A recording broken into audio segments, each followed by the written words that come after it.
सर्वप्रथम सर्वांना श्री स्वामी समर्थ. स्वामी महाराजांच्या कृपेने तुमच्या सर्व चांगल्या इच्छा पूर्ण होत ही स्वामींचरणी प्रार्थना करते आणि आजच्या व्हिडिओला सुरुवात करते. प्रत्येक गुरुवार आपल्या स्वामींना, दत्तगुरु महाराजांना, श्रीहरी विष्णू, माता लक्ष्मी या देवी देवतांना समर्पित असतो हा दिवस.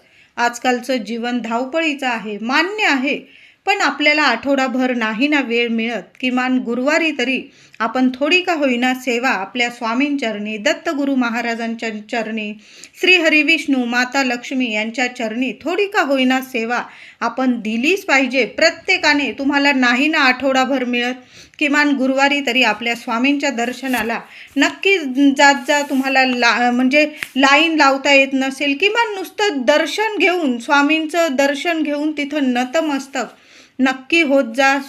केंद्रात, मठ, तुमच्या घराजवळ मंदिर असेल, नक्की दर गुरुवारी प्रत्येकाने जायलाच हवं आणि भरभरून स्वामींचं दर्शन घ्यायलाच हवं. गुरुवारी तरी हा नित्य नियम स्वतःला लावून घ्या. आपल्या कुंडलीतील गुरुग्रह, शुक्रग्रह आणि सूर्य जर मजबूत असेल, त्या व्यक्तीला या जगात कशालाच कमी पडत नाही. जरी काही तुम्हाला अडीअडचणी असेल, पण त्या अडीअडचणीतून सुद्धा तुम्हाला मार्ग मिळतील. जर तुमचे गुरु, शुक्र आणि सूर्य मजबूत असेल तर त्या व्यक्तीला कशालाच कमी पडत नाही. राजयोग नक्की येत असतो. म्हणून आपले हे तिन्ही ग्रह जास्तीत जास्त मजबूत कसे होतील ना, तेच आपण पाहिलं पाहिजे आणि यासाठी काही उपाय, काही सेवासुद्धा केल्या पाहिजे. हे ग्रह तर मजबूत होतीलच आपले, त्याबरोबर आपल्या स्वामींची, महाराजांची, श्रीहरी विष्णू, माता लक्ष्मी यांचा अखंड कृपा आशीर्वाद आपल्याला भरभरून मिळतो आणि मग बघा, घरात अखंड लक्ष्मी नांदते. प्रत्येक कामात यश मिळतं, मनातील सर्व इच्छा पूर्ण व्हायला लागतात. आता दर गुरुवारी जर आपण असे विशेष उपाय, सेवा जर केल्या तर खरोखर जीवनाचं सोनं, आयुष्याचं सोनं एका रात्रीत नक्कीच होईल. मी म्हणत नाही की करोडो रुपये अगदी चालून आपल्या घरात येतील, आपल्याला कष्ट करावं लागणार नाही, नुसतं लोळत पडायचं, खायचं प्यायचं असं नाही. प्रत्येक माणसाला कष्ट करावेच लागतात. पण काही वेळा काय होतं, आपण कष्ट घेतो पण कष्टाला फळ मिळत नाही, नशिबाची साथ मिळत नाही, दैवी चमत्कार घडत नाही. मग असे गुरुवारी आपण जर काही सेवा, उपाय केले, खरोखर आपल्या गुरूंची इतकी कृपा आपल्याला मिळते की एका रात्रीत आयुष्याचं सोनंसुद्धा होऊ शकतं. स्वामी आहे, भरभरून देतात स्वामी, न मागता सुद्धा वेळ आली की भरभरून देतातच स्वामी. कुणाचीच झोळी खाली ठेवत नाही स्वामी. म्हणून आपल्याला गुरुवारी काही विशेष उपायसुद्धा करावे लागतात. तर काय करायचं, महिला असो, पुरुष असो, सर्वांनी दर गुरुवारी लवकर उठायचं आहे आणि चिमूटभर हळद टाकून आंघोळ करायला सुरुवात करा. उद्या गुरुवार आलेला आहे, प्रत्येकाने थोडंसं चिमूटभर हळद आपल्या आंघोळीच्या पाण्यात टाकून मग आंघोळ करायची आहे. महिलांनी केस धुवायचे नाही, पुरुष असतील त्यांनी केस धुतले तरीही चालेल. आपण महिलांसाठी हा नियम पाळतो. पण तुम्हाला जर केस धुवायचेच असतील महिलांनो, कुठं जायचं असेल तुम्हाला, तर काय करायचं, चिमूटभर हळद तर टाकतोय, पण चमचाभर गाईचं दूधसुद्धा टाका. तुम्हाला कुठलेही दोष लागणार नाही. मग तुम्ही केस धुवू शकता. पण गरज आहे तुम्हाला केस धुण्याची तर म्हणते. नाहीतर शुक्रवारी प्रत्येक महिलेने केस अवश्य धुवावे आणि मग माता लक्ष्मीची पवित्र मनाने, पवित्र शरीराने आपण पूजा करायची असते माता लक्ष्मीची. म्हणून गुरुवारी केस धुवू नका. दर शुक्रवारी सौभाग्यवती स्त्रियांनी केस धुण्याचा एकमेव चांगला दिवस असतो, शुभ दिवस असतो, तो म्हणजे शुक्रवार. खूप माता लक्ष्मी इतकी प्रसन्न होते जर कुठल्याही स्त्रीने शुक्रवारी केस धुवून माता लक्ष्मीची पूजा केली तर खरोखर त्या घरात अखंड लक्ष्मी नक्कीच नांदते. आता दर गुरुवारी फक्त आंघोळीच्या पाण्यात चिमूटभर हळद टाका आणि केस न धुता आंघोळ करायची आहे. मुलांच्या सुद्धा आंघोळीच्या पाण्यात चिमूटभर हळद टाकायला सुरुवात करा. गुरुग्रह मजबूत, हळूहळू मजबूत व्हायला सुरुवात होईल आणि एकदा का गुरुग्रह मजबूत झाला, शुक्र ग्रह मजबूत झाला, सूर्यग्रह मजबूत झाला, हळदीचा हा चमत्कारिक उपाय दर गुरुवारी करायला सुरुवात करा. आपले तिन्ही ग्रह मजबूत व्हायला सुरुवात होते. आता नुसती हळद आंघोळीच्या पाण्यात टाकूनच आपले हे तिन्ही ग्रह मजबूत होतील का? नाही. आपल्याला काही सेवासुद्धा करायच्या आहे. तर दर गुरुवारी आंघोळ झाली की थोडीशी हळद ओली करायची. साधं पाणी जरी टाकलं ना, थोडंसं एखाद्या वाटीत थोडीशी हळद घ्यायची आहे, त्यात थोडंसं पाणी टाकायचं आहे, किंवा तुमच्याकडं गुलाबजल असेल तर अवश्य टाका त्यात, आणि ती हळदीची पेस्ट तयार करायची आहे. आणि प्रत्येकाने थोडासा हळदीचा टिलक आपल्या कपाळी करायचा आहे. सुरुवात तर करा. ही थोडीशी हळद काय काय चमत्कारिक बदल तुमच्या आयुष्यात घेऊन येईल तुम्हालाच कळतील. लगेच फरक जाणवेल. काही ना काही चमत्कारिक घटना घडायला लागतील. तुम्ही बऱ्याच दिवसांपासून वाट बघत आहात, हे काम होत नाही, ते काम होत नाही, कुठल्याही कामात पाऊल टाकलं की तुम्हाला अपयश मिळतं. असं जर होत असेल तुमच्या घरात किंवा तुमच्या जीवनात, किंवा पैशांविषयी काही अडीअडचणी असतील, तर हळदीचा तिलक लावायला सुरुवात करा. तुम्ही हळद घ्या, थोडंसं गुलाबजल टाका, गुलाबजल नसेल साधं पाणी टाका, आणि प्रत्येकाने, अगदी लहान मुलं असतील ना, विद्यार्थी, त्यांनी सुद्धा हळदीचा हा तिलक दर गुरुवारी नित्य नियम करा. आंघोळ झाली की हा तिलक लावायला सुरुवात करा. घरातल्या प्रत्येक व्यक्तीने हा तिळक आपल्याला कपाळी लावायचा आहे. हळद ओली करायची आणि आंघोळीनंतर लगेच तिळक करायचा. महिलांनी जर बेंबीत लावायची असेल तुम्हाला, तिथंही लावू शकता. यामुळे तुमचे ग्रहमान, वाईट ग्रहमान असतील ते सुद्धा नष्ट होतील, आणि तुमच्या कुंडलीतील हे तिन्ही ग्रह मजबूत होतील, आणि आयुष्यातील मोठमोठे चमत्कारिक बदल तुम्हाला जाणवू लागतील. प्रत्येक इच्छा तुमची पूर्ण व्हायला लागेल. अगदी हळूहळू का होईना, पण तुमच्या इच्छा पूर्ण व्हायला लागेल. तुम्ही जे काम करताय त्यात तुम्हाला कष्टाला फळ मिळायला लागेल. विद्यार्थी असेल त्यांची बुद्धीसुद्धा तीक्ष्ण व्हायला लागेल. काही वेळा मुलं अभ्यास करता, सकाळी अभ्यास करताय, रात्री थोडं विसरताय. काही वेळा असं सुद्धा होतात. आजकाल अभ्यास इतका असतो की मुलांची सुद्धा स्मरणशक्ती वाढणं खूप गरजेचं आहे. मग मूल लहान असो किंवा मोठं, नोकरी करणारी मुलंसुद्धा खूप नोकरीत वगैरे त्यांना टेन्शन असतं. मग गुरुवारी आंघोळीच्या पाण्यात हळद आणि हळदीचा हा तिलक आयुष्यात खूप मोठमोठे चमत्कार नक्कीच घडवून आणेल. म्हणून महिला असो, पुरुष असो, विद्यार्थी असो, हळदीचा हा तिलक लावायला सुरुवात तर करा. त्याचबरोबर महिलांनो, दर गुरुवारी थोडासा कापूर कांडायचा, बारीक करून घ्या कापूर. थोडंसं पाणी घ्या, त्यात थोडासा कापूर टाका. भीमसेन कापूर असेल तर अतिशय उत्तम, साधा कापूर असेल तरीही चालेल, पण भीमसेन कापूर आणून ठेवा. आणि त्याचबरोबर पाण्यात थोडीशी हळद, कापूर आणि हळद मिक्स करून घ्या पाण्यात, आणि घराच्या कान्या कोपऱ्यात हे पाणी शिंपडून द्यायचं आहे. भाड्याचं घर असो किंवा स्वतःचं असो, तुम्ही भाड्याच्या घरात राहत असाल तरी पण तुम्ही त्या घराचं भाडं देत आहात. ते तुमचं घर आहे, तुम्ही त्या राहत आहात. जोवर तुम्ही त्या घरात राहत आहात ते तुमचं घर आहे, त्यात तुम्ही संसार करत आहात. म्हणून त्या घरातले वास्तुदोष दूर होणं खूप महत्त्वाचं आहे. असं नाही की भाड्याचं घर आहे कसंही राहू आपण, असं नाही. प्रत्येक घरात वास्तू असते, ही नेहमी तथास्तूच म्हणत असते. म्हणून भाड्याचं असो स्वतःचं असो, दर गुरुवारी कापूर आणि हळद पाण्यात मिक्स करायची. पाणी चांगलं मिक्स करा आणि घराच्या कान्या कोपऱ्यात हे पाणी शिंपडायला सुरुवात करा. अगदी अंगण असेल, उंबरठा असेल, सगळीकडं हे पाणी शिंपडायचं आहे. आणि नंतर स्वच्छ उंबरठा पुसायचा. आणि अगदी पातळ जरी हळदीचं लेपन केलं, हळद आणि गोमूत्र एकत्र करून, तरीही चालेल. अगदी दाटसरच लेपन झालं पाहिजे असं नाही. पातळ जरी केलं तुम्ही तरीही चालेल. पण दर गुरुवारी हे उपाय महिलांनो आपल्या घरात झालेच पाहिजे. बघा, वास्तुदोष तुमच्या घराला नावाला सुद्धा उरणार नाही काही वेळा आपण. म्हणून दर गुरुवारी असं पाणी आपल्या घरात नक्की शिंपडत जा. मोठमोठे वास्तुदोष तुमच्या घरातले दूर होतील. बघा, आपण काही वेळा सेवा करतो, उपाय करतो, पण काही फरक जाणवत नाही. आपल्या घरातलं वातावरण सकारात्मक होत नाही, पवित्र होत नाही, नकारात्मकता तिथं असते. तर हे उपाय जर आपण गुरुवारी सुरू केले तर हे उपाय माता लक्ष्मी सह श्रीहरी विष्णू आपल्या स्वामींना प्रिय आहे. हळद, गोमूत्र, कापूर आपल्या देवी देवतांना खूप प्रिय आहे, प्रसन्न करतात हे. म्हणून घरातली शुद्धता, पवित्रता वाढवण्याचं, सकारात्मकता वाढवण्याचं काम हे उपाय करत असता. म्हणून तुमच्या घरात कितीही वास्तुदोष असू दे, बघा वास्तू नेहमी तथास्तू म्हणत असते. म्हणून वास्तूत असे उपाय जर आपण केले आणि शांतता जर ठेवली तर खरंच सांगते अशा घरात माता लक्ष्मी आपले स्वामी नेहमी प्रसन्न राहतात आणि अशा घरात अन्नधान्याला कशाला कमी राहत नाही. अशा घरात आरोग्यसुद्धा नीट राहायला लागतं. म्हणून हे उपाय महिलांनो, उद्या गुरुवार आहे, गुरुवारपासूनच सुरू करा. लवकर उठायचं आहे आणि हे उपाय नित्य नियमाने दर गुरुवारी करायचेच आहे. बघा 5 गुरुवार करून तर बघा, तुम्ही नंतर नाही केले तरी चालेल, तुम्ही नेहमी करायला लागाल असे उपाय आहे हे. तुम्ही किमान 5 गुरुवार हे उपाय सुरू तर करा. 1 गुरुवारच्या आतच तुम्हाला फरक नक्की जाणवणार आहे.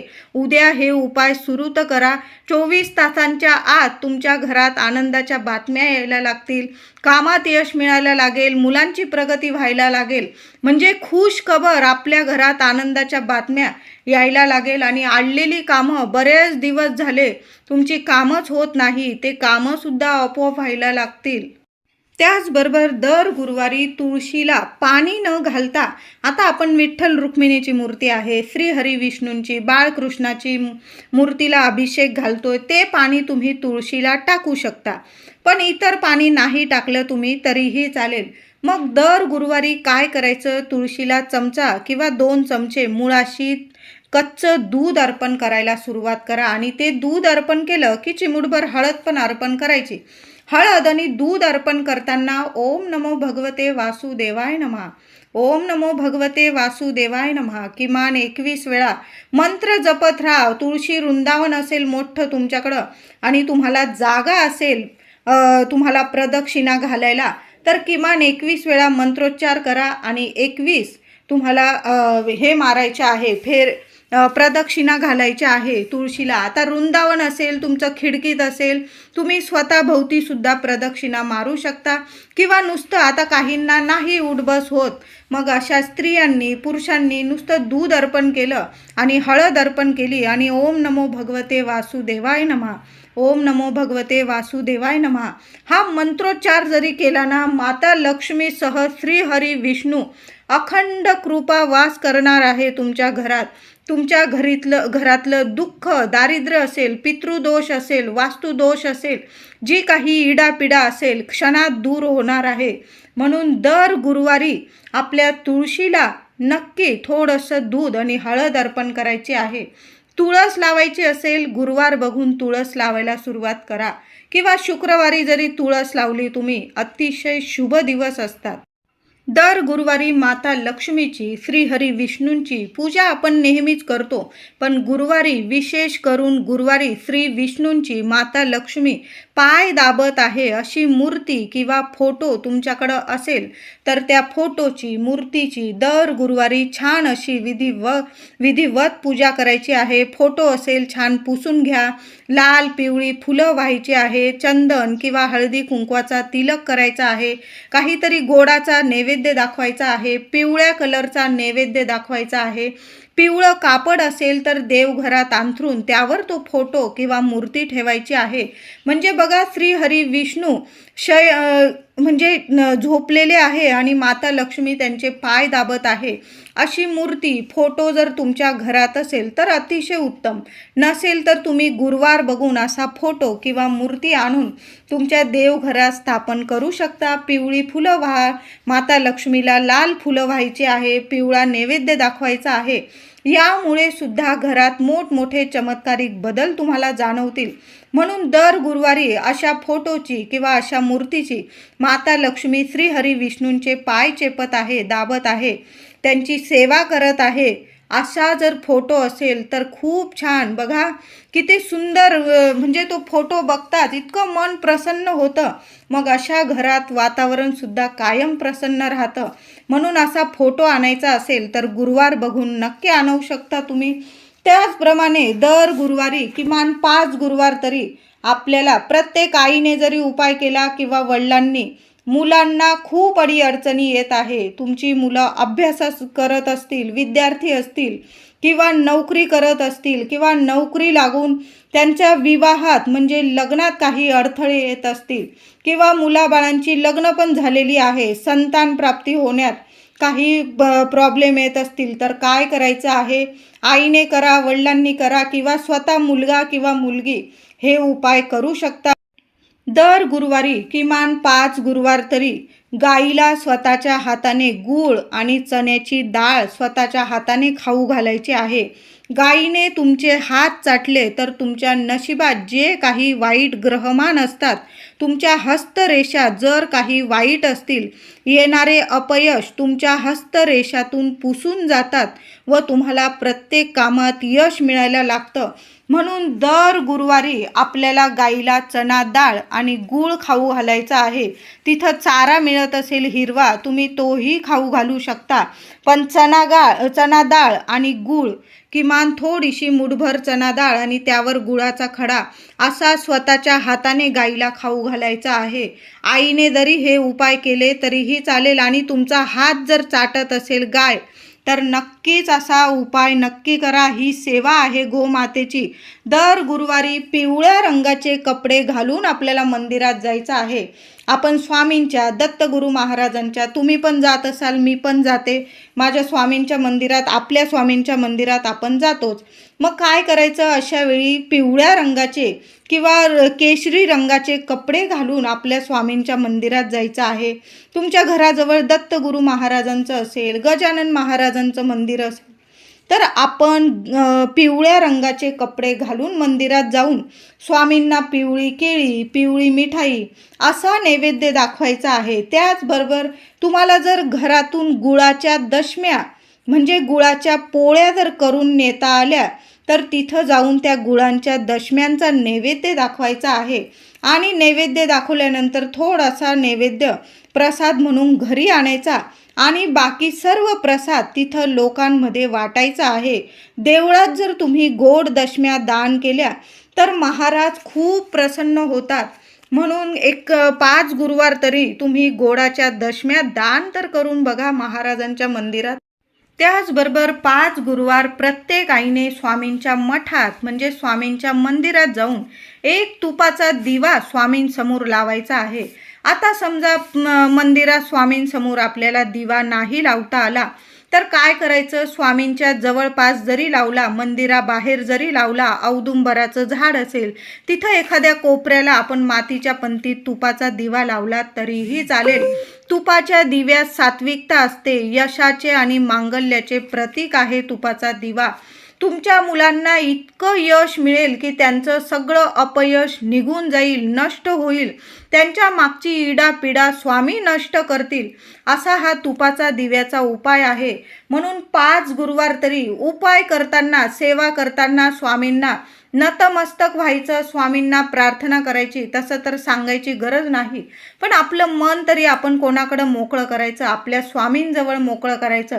इतरांना काही सांगत बसू नका। तुम्हाला जगातलं कितीही मोठं संकट असू दे, आपल्या स्वामींना सांगत जा आणि स्वामींच्या चरणी किंवा औदुंबराचं झाड असेल मंदिराच्या बाहेर, तिथं स्वामींना नतमस्तक होऊन प्रार्थना करून तो दिवा, आपली इच्छा बोलून तो दिवा प्रज्वलित करायचा आहे।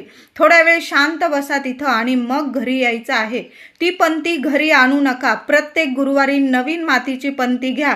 असं 5 गुरुवार तुम्हाला स्वामींच्या मठात जाऊन, बाहेर जरी तुम्ही औदुंबराच्या झाडाखाली असे 5 गुरुवार तुम्ही जर तुपाचा दिवा लावला, तुमच्या मुलांच्या आयुष्यातील कठीण इच्छासुद्धा पूर्ण होतील आणि जी काही इडापिडा असेल, नकारात्मकता असेल, अपयश असेल, स्वामी संपूर्ण नष्ट करतील। हा उपाय प्रत्येक आईने करायचा आहे। 4 दिवस आल्यास पुढील गुरुवारी हा उपाय अखंड करायचा आहे। पण 5 गुरुवार ही सेवा हा उपाय प्रत्येक आईने करून तर बघा. एका गुरुवारमध्येच मुलांच्या कितीही कठीण इच्छा पूर्ण व्हायला लागतील. मुलं शिक्षण घेत असेल, नोकरी असेल, नोकरीत पगारवाढ, प्रमोशन, कुणी त्रास देत असेल, म्हणजे किती काही ना काही प्रत्येकाला अडीअडचणी आहे. पण उपायसुद्धा आपण केले तर खरंच जीवनात मोठमोठे बदल आपले स्वामी नक्कीच घडवून आणत असतात. महाराजांच्या आसपास तुम्हाला दिवा लावायचा आहे. मग तुम्ही बाहेर जरी औदुंबराखाली जरी लावला तरीही चालेल, पण एक दिवा स्वामींचरणी नक्की तुम्ही प्रार्थना करा. तुमची जी इच्छा आहे ती बोलून एक दिवा दर गुरुवारी लावून तर बघा.